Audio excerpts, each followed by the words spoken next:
Comrade জ্যোতি বসুর আজ 17তম প্রয়াণ দিবস। আমরা কমরেড জ্যোতি বসুর 17তম প্রয়াণ দিবসে তার স্মৃতির প্রতি গভীর শ্রদ্ধা জানাই।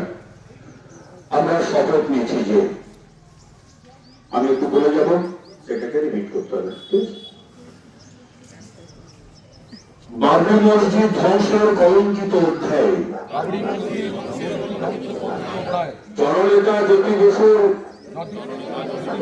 সেই ঐতিহাসিক ধিক্কারকে আমরা চিরকাল পাথর করে চলব।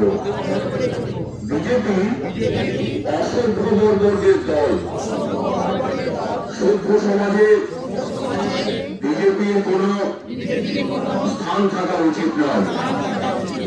এই দূরদর্শী সতর্ক বাণীকে পাথর করে আমরা আজ অঙ্গীকার করছি যে বাংলার মাটি থেকে সমস্ত সাম্প্রদায়িক স্বৈরাচারী ও বিভেদকামী শক্তিকে উৎখাত করার জন্য আমাদের লড়াই জারি থাকবে। আমরা বিস্মৃত হব না জননেতার সেই ঐতিহাসিক পর্যবেক্ষণ।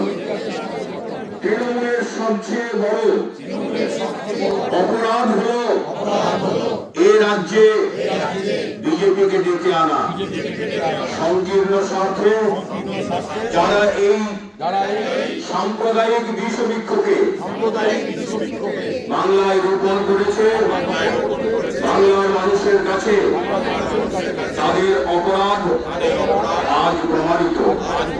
আমরা তাদের বিরুদ্ধে মানুষকে সঙ্গে নিয়ে লড়াই জারি রাখবো। এই দুই অশুভ শক্তির বিরুদ্ধে সমস্ত বামপন্থী, প্রগতিশীল, ধর্মনিরপেক্ষ ও দেশপ্রেমিক মানুষকে ঐক্যবদ্ধ করাই আমাদের প্রধান লক্ষ্য। জ্যোতি বসুর প্রদর্শিত পথে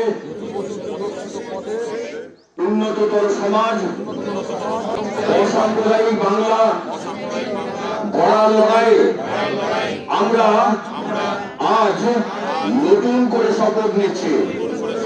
জননেতা জ্যোতি বসু অমর রবে।